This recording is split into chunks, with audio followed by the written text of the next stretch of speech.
Hello, everybody. Hope you're doing well. Thanks for all the new subscribers. I don't see everybody's name if your profile is set to private, but Carla Rios, Netika Kaitan, hope I'm pronouncing that right, and Short Fuse and Rena Melson. Thanks for subscribing. Also, Mo Person, thank you for the comment. Anyways, just to get started here, today I've got the Seven of Cups as the obstacle and the King of Wands as the opportunity. This one I'm pretty excited about. I think most of the wands I've done recently were kind of warnings as opposed to opportunities. But anyway, getting started with the seven. I see this. I mean, the thing that I focused on in the short video was seeing witnessing people, witnessing the people in our lives either break up or get together, like fall in love hard, in situations where this kind of rattles our preconceptions about why those people were together or why they're getting together. Like, I think often when we're younger, we tend to look at things like, you know, both of the people were so good looking. How come they broke up? And this even even in the sense that it's even in the sense in which it's shallow, it's still virtuous. I think in some way, like beauty is a virtue. Now there are many much more abstract virtues that also drive people to more complex outcomes than just I don't know the maintenance of a serene, uh, beautiful glow. Let's say, but nonetheless, I think that it could be really fucking shitty to experience, and I think this is one of the most common examples of this. Um, to see your parents like split up. You are you're the proof. You're the product of their love. Like they created a life. They were weren't they in love with each other? Didn't they? And now they're splitting up. It could really shake your ideas about well, is there anything that is worth caring about? Is there like is there anything that's a big deal that I should hold in high regard? Like a virtue. Um, and then inversely, sometimes there are two people that as far as you're concerned, they have nothing in common. Maybe even politically or virtuously, they're like polar opposites, and then they still end up getting together. And in that case, you could also see the situation and think to yourself, okay, so I guess these beliefs don't really matter. These people had totally opposing virtues, but I guess when you get a little lonely or a little horny or something, you just that shit doesn't matter. You just let it slide and get together. And I think these types of situations could really shake up your idea of, you know, our relationships, our romantic relationships. Are they a reasonable thing to even fantasize about, to plan for, to try and, there are some people that even when they're, or particularly when they're not in a relationship, they work on themselves in a way that they believe will make them more valuable to their partner when they do have a relationship. So they're like preemptively that people are like, I'm single now, but I want to be the best man that I can be. And there's a lot of different. We live in a time with an infinite amount of subjective definitions for what it means to be a man or a woman or a non-binary person, or there's no consensus really. But in the act that serves as the foundation for the kind of decisions that lead someone to say, I want to be the best man that I can be for whoever I find myself with in the future.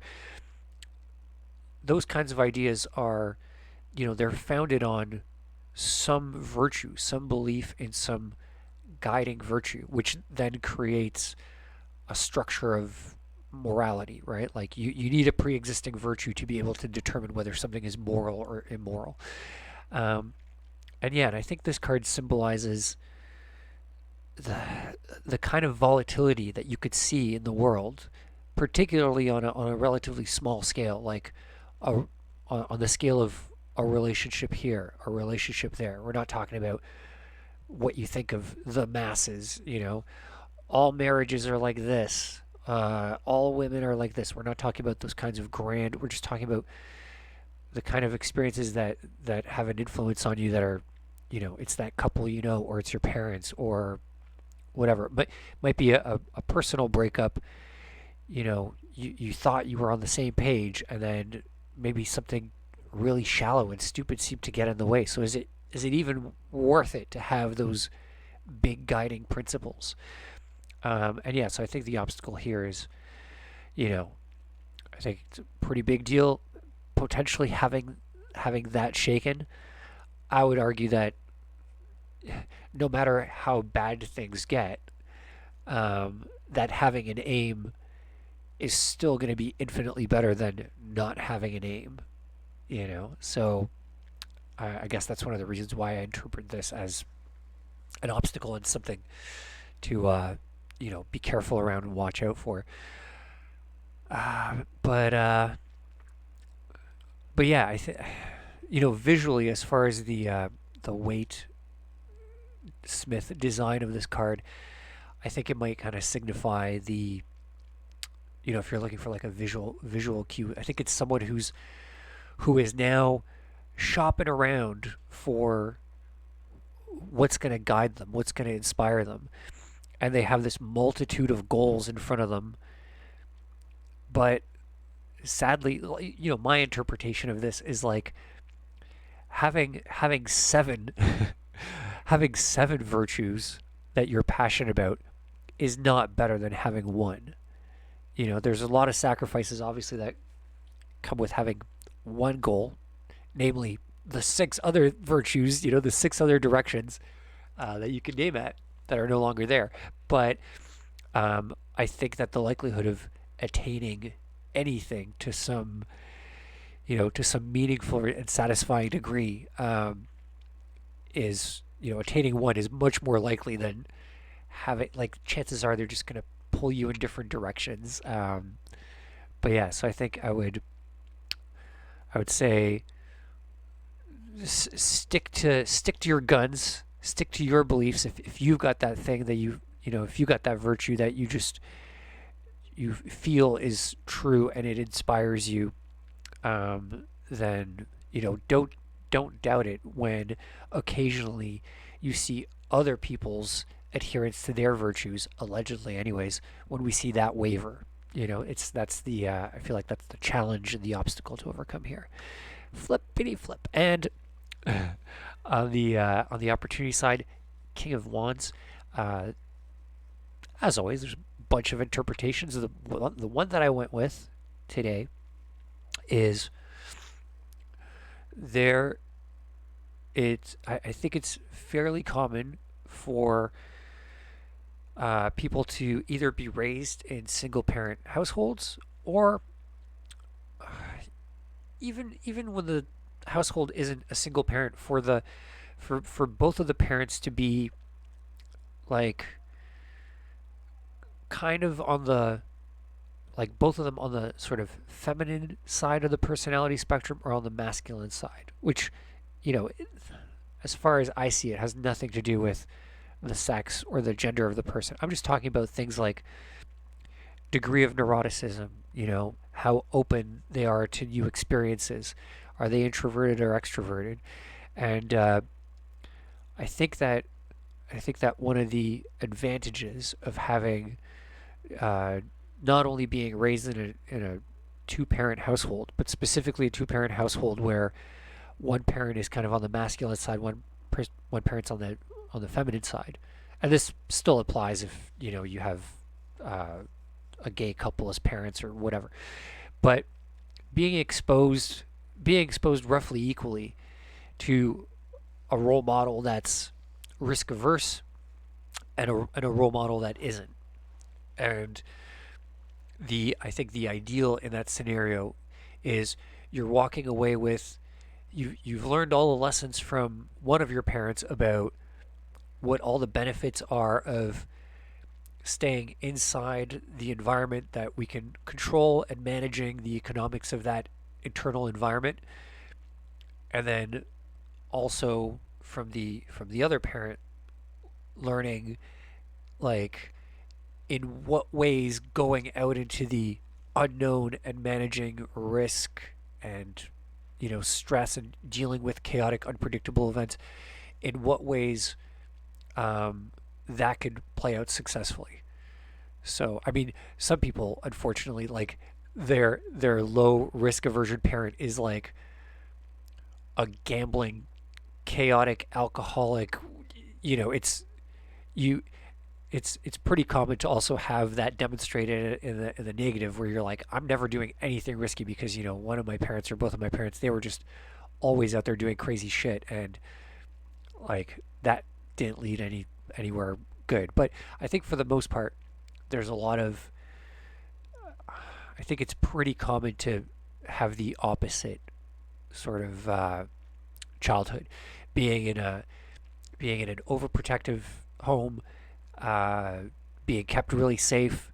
Obviously, the past couple of years with all the kind of pandemic lockdowns, managing risk, it's pretty common for people to err on the side of caution. And again, I'm all for avoiding reckless, stupid behavior, but it's also possible to go too far into that camp, into the safety camp, where you never venture out.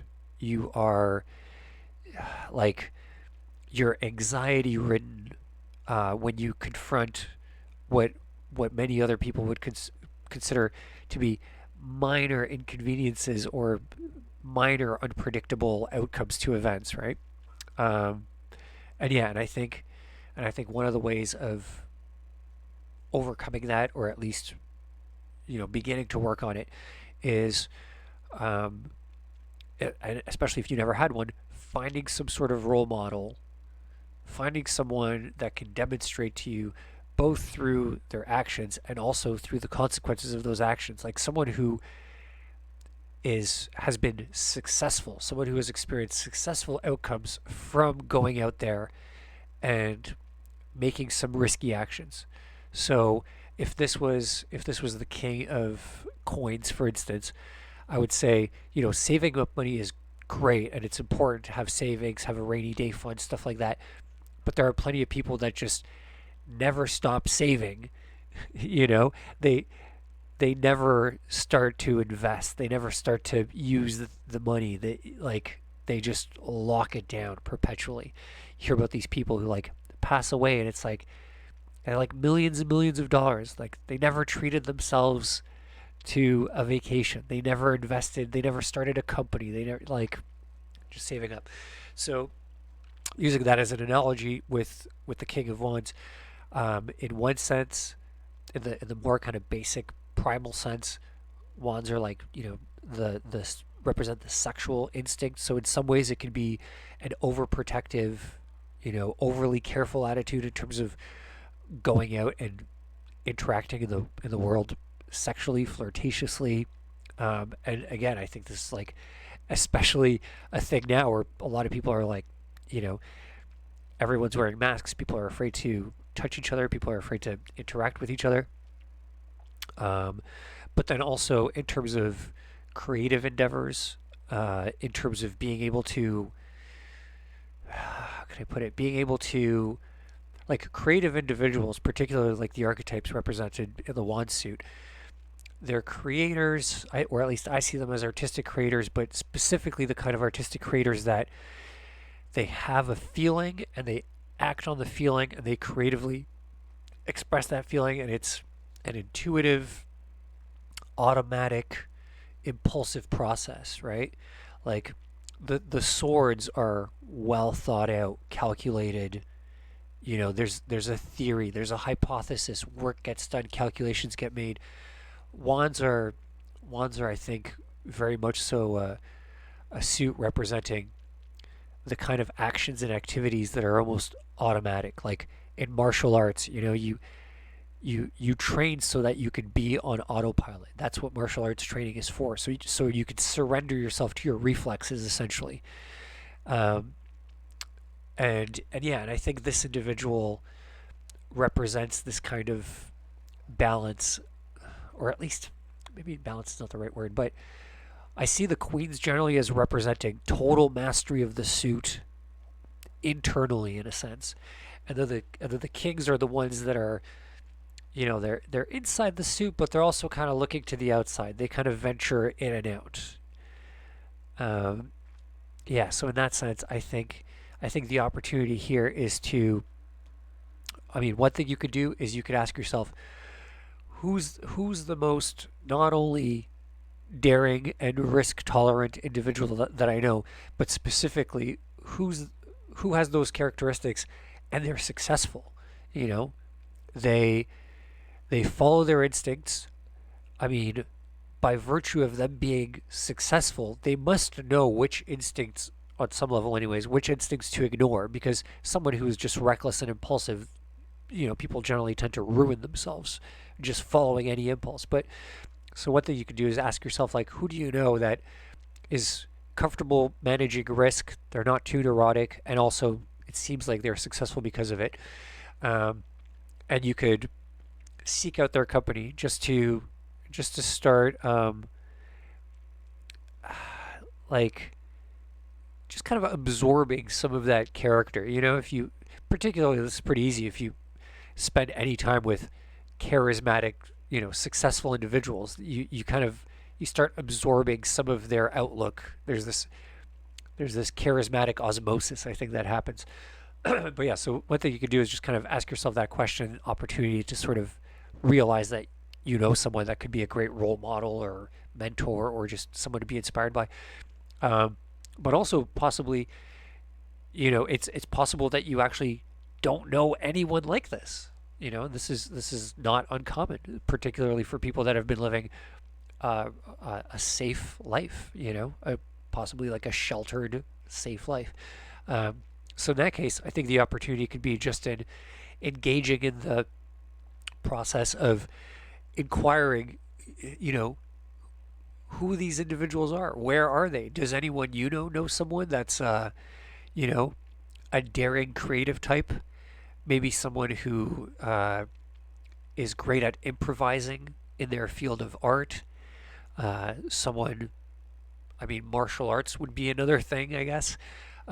Someone who, in the dating world, someone who is the kind of low neurotic extrovert that just, they just interact with people. I know I remember a lot of kind of introverted individuals back from my bar days who would always, they would be like, how do you do it? You just talk to people? You just say whatever's on your mind?